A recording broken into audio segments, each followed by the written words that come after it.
What do you do when two hot Android phones cross your desk? You do a dogfight, that's what. The HTC EVO 4G came out a year ago, and we're getting ready to have another launch tomorrow in the EVO line. The HTC EVO 3D coming out tomorrow, June 24th, for $200. And this is really the replacement to the original EVO device. 1.2 gigahertz dual-core processor here, two cameras on the back rather, for 3D content, 5 megapixel cameras, 4.3-inch display, and more. And then you have this one on Verizon, the LG Revolution, one of Verizon's 4G devices, the third one to hit the market, and equally powerful in its own right. 4G is super fast on Verizon, then it has a 1 gigahertz single core processor, 5 megapixel camera on the back, and it's running Android 2.2. Now, which one of these is going to win in the dogfight? Is it the one that's more powerful, which is obviously the EVO 3D, or is it the one with the better 4G speeds, the LG Revolution? We're going to find out that and more in the dogfight, but first, special thanks to our guys at Best Buy. You know, they hook us up with a bunch of phones so we can give them to you in the One Paw Bandit game. When you go into Best Buy either tomorrow to buy this, or hey, sometime soon to buy this, you'll walk out working. They'll help you set up your email, your web, and more. So when you walk out, you have all these little icons down here at the bottom of the display. But enough of that, let's get into it. Dogfight,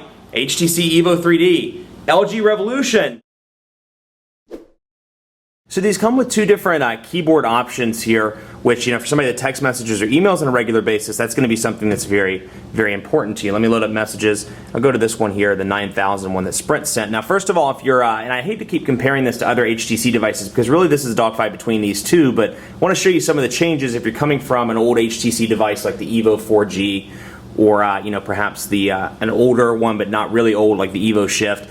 When you go in here, you can see that the text messaging looks different. You can see that it groups it a little bit differently. The picture's a little bit different, and just the way that the text is displayed is different. Now, when you go in here, you have these kind of like 2D/3D looking text boxes, kind of similar to iOS, but I kind of jokingly called it iOS on steroids the other day because of how the 3D, how it looks. And this is on the Sensation as well. This isn't something that's specific to the EVO 3D just because it's a 3D capable device. But you can see it comes with the HTC Sense keyboard that you've known and may love or may hate. And then it comes with swipe as well. So I can switch input method, go to swipe, or use HTC's keyboard. And you can use that, of course, in portrait or in landscape if I were to actually turn on landscape mode here. Let me go back and do that. Display, auto rotate, yeah. Bam, bam, bam. And then I'll come back here. And you can use it in portrait or in landscape. Now, obviously, because this screen is a little bit longer and narrower than the original EVO, it's easier to me, with somebody with big thumbs, to type on this display than it is on the, or than it was on the EVO 4G, but you can see that keyboard. And let's go out here and say the Quick Brown Fox is, and I'm going to get a message from the Quick Brown Fox on Twitter. I know I will for this. Quick Brown Fox is ready to go to the beach. Quick Brown Fox is ready to go to the beach. Sorry, man. I know you have fur. I know it's hot down there, but you are you're ready to go to the beach. Then on this one, you have LG's keyboard, and you'll notice when I press and hold and go to input method, it has swipe as well. So LG keyboard and swipe pre-installed on this device also. And then of course in portrait or in landscape, and I'm sure I probably disabled it. Okay, so I kept it on this one, but you can see portrait and landscape there, also very easy. 4.3-inch display over here. Now it's not a high resolution display, and really when you hold these side by side, you know, it's not doing it justice in the camera like I always say, but you can really tell the high resolution difference over here as opposed to this one not being high resolution. But this one reminds me a lot of the iOS keyboard, but it's not as accurate, and the auto correction isn't that great. The Quick Brown Fox is hungry. Quick Brown Fox is hungry. It has that kind of typing sound of iOS. It looks a lot like iOS, but I've just found that there's a rhyme and a rhythm that you have to do with this keyboard. It won't type as fast as I can type. I had to kind of slow it down and listen to the actual input. So it took me a couple days. I was like, why is this thing lagging? And it does lag if you're a fast typer, so play with that in the store. But once you get down to the rhythm of how it works, so you can see I'm slowing down and really listening to the actual sound. Once you get used to that rhythm, it's pretty easy to use. Let's take a look at web browser on both of these, and we'll load up PhoneDog on this one. Not PhoneDog, PhoneDog.com. Yep, enter, and then we'll go over here. We'll go to PhoneDog as well, and we'll see how quickly Sprint's 3G is loading. Now, this isn't a kind of a spoiler for later on in the video, but Sprint's 3G speeds, they've been experiencing some severe issues, and I'm not sure if it's just a market thing, if it's Charlotte. I spoke with some colleagues from New York and from San Francisco. They're having similar data speeds on this device as well. They're just abysmal. The 4G is not too bad when you have 4G turned on, but if you're in a 3G only area or an area with poor 4G service, it's absolutely terrible. I mean, speeds have ranged between 0.01 megabits per second and all the way up to about 0.6 megabits per second on a regular basis for me. So you can see it's taking a little bit of time to load up. But while that's loading, we'll do this one. You can see PhoneDog fully loaded, flash advertisements and everything. This is running Android 2.2, so obviously those show. And overall, pinch to zoom, browser responsiveness pretty decent here with little to no lag. So I can click or tap to zoom in, tap to zoom out relatively easily. Scroll up and down through the news column here, in and out. And then you can see when I go to Windows, it's the typical Android layout here. So this is something I kind of wished LG would have done. Something similar to HTC. When you go to Windows, it brings up specific image previews, so you can actually see the page as opposed to just the text. So if I open up a new window and it goes to this Verizon page, then I can see two windows are open, as you saw right there. Two windows, and then you can see that it's just textual. There's no picture or anything like that. Not a big deal, just a little personal thing. But you can see PhoneDog is loading up over here, and it's, like I said, the Windows animation is pretty cool. And another little shortcut or cool little trick with this, when you pinch out, somebody showed me this on my Facebook. As much as I work with these phones, I actually did not realize this. Very easy to use there. So pinch to zoom, pretty responsive over here. And then over here, pinch to zoom and overall browser responsiveness is very well as well. Mostly because of that dual-core processor, you can tell that it's definitely speedy. Pinch to zoom, tap in, tap out. Very quick, very easy to use over there. Now let's go into the cameras with both of these, because this one has a 5 megapixel camera that shoots obviously in 2D, and then this one shoots in 3D. So I'll bring in the Sensation over here and bring up the camera, and we're shooting in 2D right now, so you can see the image quality. This is kind of an unofficial camera test here. And we'll go ahead and take a picture. That actual physical button makes a huge difference to me. Half press to zoom in, as you can see there. Full press to take it, and then it goes right into the gallery. So that's a 2D picture. Then you can see 3D over here. Wait for that to zoom in. You can't really see, well, there you can see it in the camera. Obviously 3D content can't be displayed fully on the camera, but you can see the transition there. And I'll go ahead and do a 3D picture. Let me zoom out a little bit so I can get some depth. And you can see the 3D difference there. So 3D not the best on this one. I have a Dogfight coming with the Optimus 3D actually scheduled for tomorrow, so you'll see that. The 3D isn't as great on this device to me. I think the colors are just a little bit funky. It's like it doesn't transcribe correctly, if that makes any sense. And after using this one for about 5 to 10 minutes, I get a terrible headache, 10 or 15 minutes max. It gives me a terrible headache, whereas the EVO 3D, I can work with it for a little bit longer before I get that headache. Now, professionally shot stuff like the Green Hornet, which is what comes pre-installed on this, seems to work well, but any of these pictures I take by myself just don't do as well. Now on this one, same thing, great camera over here for a 5 megapixel camera. It's definitely decent. You can see HTC clear there. You can see the dual LED flash. And since I took 2 with the other one, I'll take 2 with this one.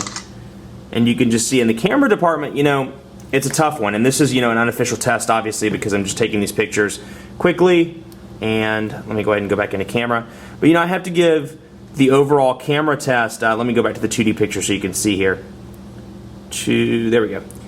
Overall camera test between those two, if you can see them in the camera, goes to the LG Revolution. I think the 5 megapixel camera here is slightly better. That said, obviously this one is 3D capable, so you'll enjoy that if 3D is your thing, and that's an added feature. But still, I think a little bit better on the Revolution side. Let's take a look at speed test and quadrant standard. Now, obviously, take it with a grain of salt. There's several options out there, Smart Bench, things like that, but we're going to load up quadrant standard this time around on this one.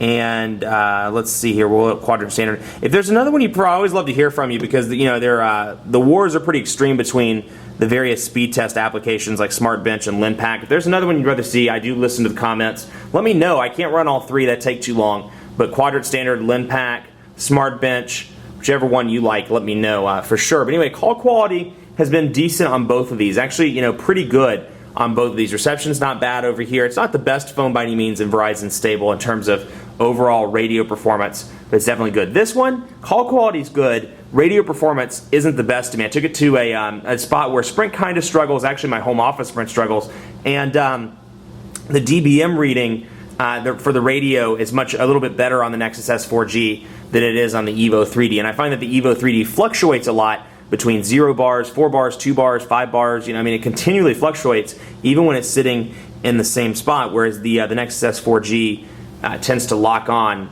and to a signal and stick with it. So something a little different. This one, quadrant standard score 2078. So 2078 over here, 1955 over here. Now that, you know, I will say both of these perform about the same. This has a dual core processor, but Sense 3.0 really does lag this device down a little bit because it is a very heavy user interface with all the graphics, with the carousel, with the pinch to zoom, all these things that it can do. It does lag it down. Now that said, this has a gigabyte of RAM as opposed to the HTC Sensations 768. So you can notice that there's more total memory and there's often more free. So it's nice to have that added memory. Picking up a little bit of 4G, so let's do a quick speed test here and see which one fares the best. You can see 4G up there in the corner. This one's obviously running Verizon's 4G.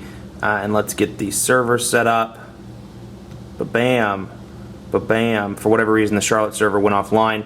Greensboro, make sure they're equal, and then we'll begin the test just to see what network speeds, a rough estimate of what network speeds are going to look like between these two devices. But like I said, call quality is pretty decent on both. It's just with this one, if you're somebody that uses your phone just for phone calls, or phone calls are your primary purpose, I know it's crazy to hear people say that now, but obviously internet, data things, the media functionalities, those are all very important for a lot of people as well. So if phone's your main thing, this may not be your device. You may want to look at something else in Sprint's line. But you can see, for whatever reason, that was a terrible score. You have 13 megabits per second over here on the download, 5 on the upload. We're going to restart that one, and then we're going to do this one as well. Just to make sure that it's not a fluke, we'll do a second one as well. So we're loading up right now. It's still having some trouble. Now again, this is a fringe area for Sprint, but I'm not going to turn on Wi-Fi because honestly, you're seeing what the radios are like. You can see 3 bars in the Verizon over here. You can see a couple bars, 3 bars as well, 3G with Sprint, and then you can see that 4G, it's struggling to hang on.